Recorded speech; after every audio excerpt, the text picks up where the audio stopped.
4-yard average against Jacksonville. But so I was watching the game, and it really seemed like he was the most explosive and decisive back at running between the tackles. Burkhead got most of the carries on the first drive, but then after that they went to Michel, and after that first drive, I think Michel outtouched him 11-3. So even at the start of the game, even though this is Sony Michel's first NFL game, it seemed like the Patriots staff trusted him a lot. I expect that this week, against a Lions defense that's been getting gashed with big runs, seemingly from, well, both the Jets and there was that big Isaiah Crowell 60-yard run. So I think Michel might be able to exploit those holes and have a good week. I'd play him in fantasy leagues. He's probably a good flex play. And in DFS, he's a really cheap price, and I think he's almost an automatic play for the potential upside he could bring. Yeah.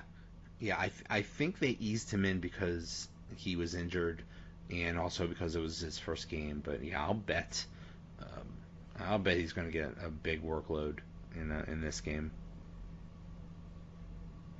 I think this week in general, it's a good play for some of these running backs that are either backups or sort of in committees. I really like Corey Clement and Matt Breida, two guys that are pass-catching backs, playing against teams that have allowed a lot of points to pass-catching backs, especially look at Corey Clement at Philly, playing the Colts. They contained Adrian Peterson pretty well last week. I think he went 11 carries for 20 yards. But Chris Thompson gashed them for about 20 half-point PPR points. So it seems like they're really vulnerable to those pass-catching backs. If Darren Sproles misses time, then Corey Clement's probably going to get another 6-7 targets like he did last week. Yeah. Clement, the big waiver wire targets this week were Clement and Giovanni Bernard at Cincinnati. So, yeah, I think I put a bid in. I think I put a claim in them for like every one of my leagues. I don't know if I got him in any, but yeah, I really like Corey Clement. Played in a couple deeper leagues where one league in particular where I have Clement in a contract league, and it's this year in free agency. It was one of my only 4-year contracts, so he's kind of like my long play cheap trump card that had a running back, and I have big hopes for Clement over the next few years, but even right as early as this week. Cool. One other running back that seems like it could be a really risky play but could pay off is Latavius Murray. Watching the Packers game last week, we noticed that Cook didn't play in overtime at all. Apparently they've come out afterwards and said he just had a cramp or a strain, and he just wasn't fully ready to go in overtime, and they decided to hold him out. And if they play Buffalo and they get off to a big lead, I could expect them to ease Cook out of the game plan and ride Murray the rest of the way. So he could put up big production numbers, could even see the end zone once or twice. I think I'm in a deeper league where I'm going to be playing Murray this week. So for someone looking in DFS for really off-the-board candidates to produce, Latavius Murray might be one of those. Very interesting. Yeah, that makes a lot of sense. I mean, Cook is coming off that big injury last year, so maybe he still needs to. He's not just needs to get a little bit caught up, and yeah, there could be a lot of opportunities there. Yeah. Who else? Who you think should be avoided this week? So maybe the biggest player that I think should be avoided is Demaryius Thomas. They're going to be on the road in Baltimore, and after actually performing pretty well against the Seahawks, Denver couldn't really move the ball much against the Oakland defense that we know is a weakened shell of itself since Mac left. Even before Mac, when Mac was there, it wasn't that great of a defense anyway, but now they're seemingly missing pieces. But they played Denver pretty well, and that worries me a bit about Demaryius Thomas. A little less about Emmanuel Sanders. He's been seeming to be able to produce with Keenum better, but I think DT is a sit this week. I know in one league I'm in, I don't really have many receiver options. I might have to play him, but I'm going to be looking for ways out of that. Yeah. I mean, and it's in Baltimore, so that could be. Baltimore's defense is always tough, so yeah, that's Good idea to avoid him this week. Actually, the Baltimore defense could be a really good play in fantasy DFS, and Yahoo there at the minimum price and among the cheapest defenses. And after they were really expensive against the Bills, and then I guess a negative point defensive game against the Bengals, and suddenly they dropped. So I think fantasy DFS players take advantage of that, and Baltimore is a good play. Yeah. Yeah, that is a good one.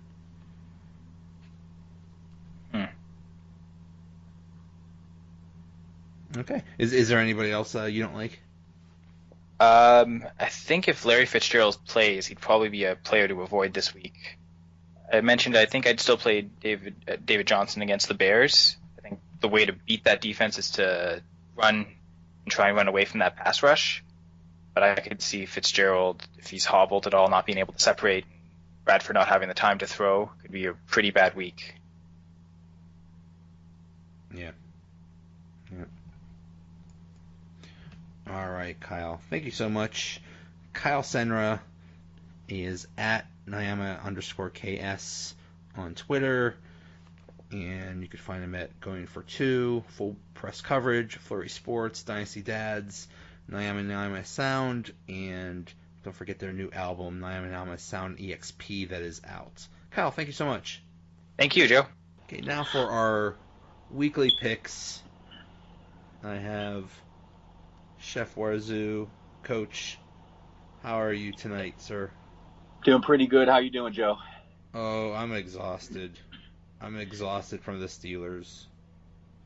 I hear you. You know, before we went on, we were talking a little bit about it, but you know, it's bad. I think we've reached maybe are we at the peak of wherever we were or have been before? I think what's going to happen is I think this is the low point of the season, and I think it's going to get much better. And I think I put out a poll that basically said the next 5 games, where do you see the Steelers?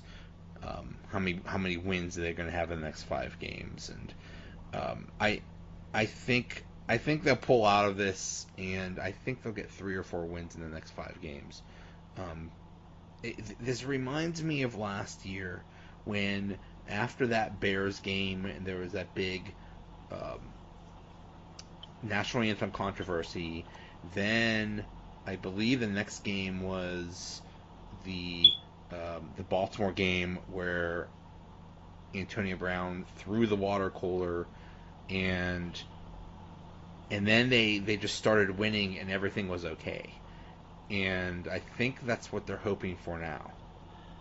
You know what? Maybe Antonio Brown thought back to that game and said, you know what? I'm going to do something crazy, and this is going to spawn multiple victories.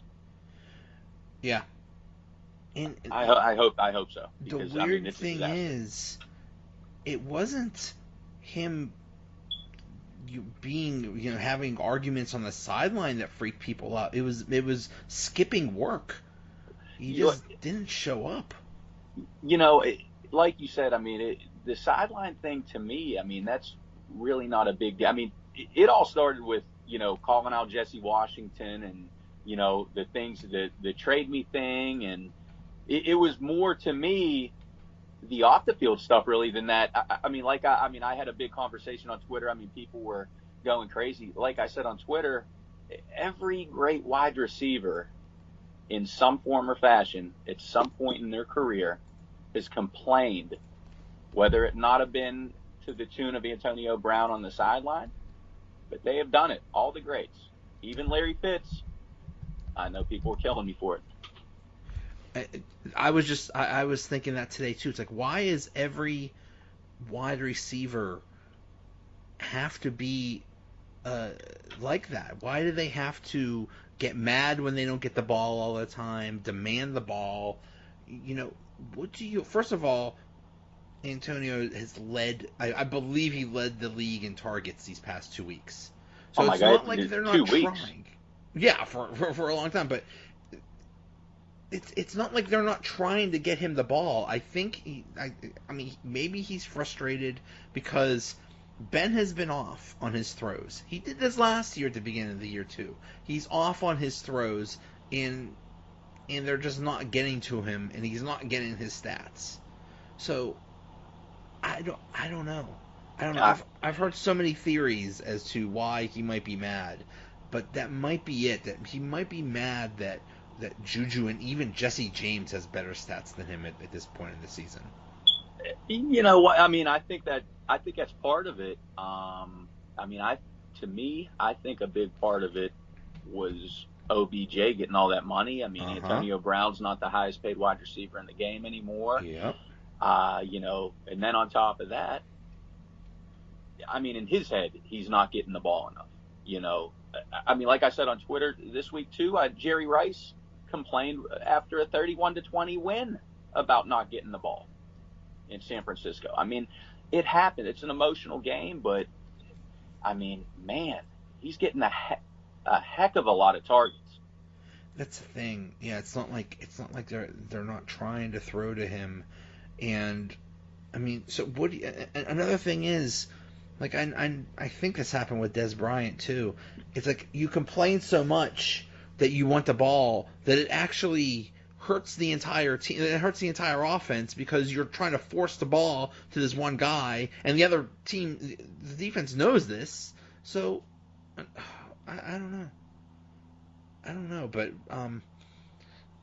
there was a clip from, I think his name's Kyle Brandt on NFL Network, their morning show, and he basically low-key freaked out because he basically said, I don't care about Antonio Brown showing up, not showing up. The offense has been fine, but the defense is a complete embarrassment. Especially, it's like you're when you think of Steelers defense, you usually think it's pretty good, and it was horrible.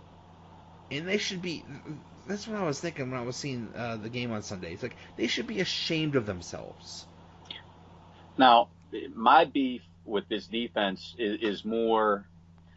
I mean, honestly, it's more on Colbert and Tomlin to me, because as much as I maybe wasn't sold on Shazier for most of his career just because of not being available, not staying on the field, I mean, at the end of the day, we could see it now, he was the key to the defense. And it's not like they found out his career was over in June. You know, Exactly. They knew that he was pretty much done, you know, way before the draft, way before free agency, and they kind of pushed chips to the center on Bostic, and that's just not getting you over the hump. I mean, if you're big, I mean, I know they brought in Morgan Burnett, but he's another one that has had trouble staying on the field. I'm with you, Joe. They got to do something about this defense. I don't know what it's going to be, because I don't know if there is much to do right now at this point of the season, but to go with what they got. When you have, I mean, you just have to make the best of it. This group of linebackers is absolutely pathetic. If Bud Dupree is a bust, which it certainly looks like he's going to be, that's huge. The only thing he's doing well is sending direct messages to people on Twitter. Then it's just scary. But the other thing that drives me crazy is just the lack of communication, the confusion, what did James Harrison said? Half the defense thinks it's one play and the other half thinks it's another play, and they don't know what they're doing. And it's very obvious that that's the case, and I'm sick of it. Yeah, I mean, that goes back to, you know, you're losing your two main signal callers in Timmons and then Shazier. You know, Timmons was the main signal caller on that defense for how long? You know, and everybody says, "Oh, I mean, it's no big deal that Timmons is gone, or we don't want to sign him off the street." Or, well, I mean, you need some stability, you know, as a play caller on that defense, as a signal caller, and I just don't know. They don't, like you said, they don't have it right now, because I mean, even Harrison noticed it.